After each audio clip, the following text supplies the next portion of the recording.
두 번째, 이 제자들이 우리에게 주는 위안이 뭐냐면 3년간 훈련받은 제자라는 거예요. 한번 따라해 보세요. 3년간 훈련받은 제자들. 우리 41절 말씀 보세요. 41절 다 같이 볼까요? 시작. 세 번째 오사 그들에게 이르시되 이제는 자고 쉬라. 그만 되었다. 때가 왔도다. 보라, 인자가 죄인의 손에 팔리느니라. 예수님께서 졸고 있는 제자들을 세 번째 깨우셨습니다. 그러면서 뭐라고 말씀하셨어요? 때가 왔도다. 보라, 인자가 죄인의 손에 팔리느니라. 이제 예수님께서 십자가의 고난을 받으시고 죽으실 것입니다. 왜요? 왜 죽으세요? 여러분과 저의 죄값을 해결하기 위해서 죽으시는 거예요. 그런데 예수님이 이제 때가 되었다 이렇게 말씀하셨는데, 이 때가 되었다 하는 순간, 십자가의 순간이죠. 그 순간이 예수님의 공생의 마지막입니다. 공생애란 개인적인 삶을 사신 것이 아니라 공적 인생을 사셨다라는 뜻이에요. 공생애. 왜 공적 인생이에요? 예수님은 예수님의 목적을 성취하기 위해서 이 땅에 오신 것이 아니고 죄인들, 우리들을 위해서 사셨고 우리들을 위해서 죽으셨기 때문에 공적인 인생입니다. 그래서 공생애라고 그래요. 예수님의 공생애 기간이 몇 년이냐? 정확히 성경을 보면 3년 반입니다. 요한복음에 보면 6월절이 4번 나옵니다. 6월절이 4번 나와요. 그러니까 횟수로는 4년이고 만으로는 정확히 3년입니다.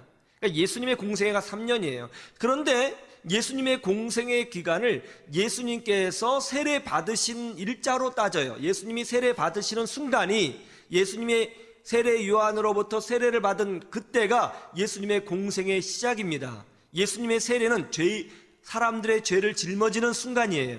그것을 의미하는 거예요. 그런데 예수님의 세례 의식이 6월절 6개월 전에 있다고 기록되어 있으니까 예수님의 공생애는 3년 6개월입니다. 그리고 예수님께서 세례를 받으신 이후에 바로 제자들을 부르셨으니까 예수님께서 제자들을 부르시고 양육하신 기간이 3년 6개월입니다. 그러니까 예수님의 제자들은 하루 이틀 훈련받은 것이 아니고 3년 6개월간 훈련을 받았습니다. 그것도 어떻게 해요? 같이 먹고 자고 하면서 말이죠.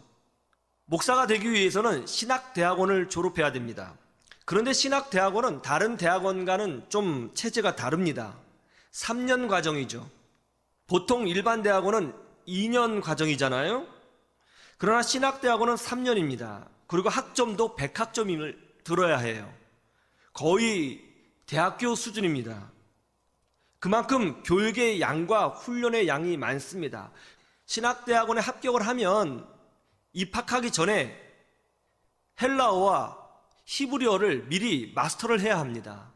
그래야 본과에 들어가서 원어 성경을 볼 수 있거든요. 상당히 오랜 시간 훈련을 받아요. 저도 신학대학원을 졸업했습니다.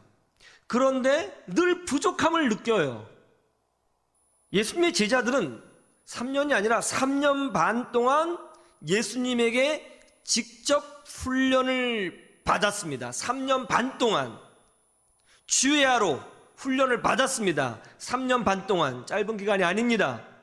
그런데 그렇게 오랜 기간 철저히 훈련을 받았지만 졸고 있더라는 거예요. 이것이 바로 사람입니다. 그래서 우리는 예수님이 필요한 거예요. 수십 년간 김치를 만들어 파시는 권사님이 계셨어요. 김치 만들어서 파는 게 사업이죠, 이 권사님에게는. 그런데 이 권사님이 어느 날 김치를 만드셨는데 깜빡 잊고 마늘을 안 넣으셨대요. 수십 년간 김치만 만드셨는데 그것이 주 사업인데 마늘을 안 넣으셨대요. 사람이 완벽하냐고요? 그렇지 않습니다. 자신의 약함이 드러났습니까? 생각을 잘못해서 엉뚱한 곳에 빠졌습니까? 실수했나요? 자신의 인생을 허비했나요? 자녀들에게 잘못했습니까? 인간관계에 뭐가 문제가 있었습니까?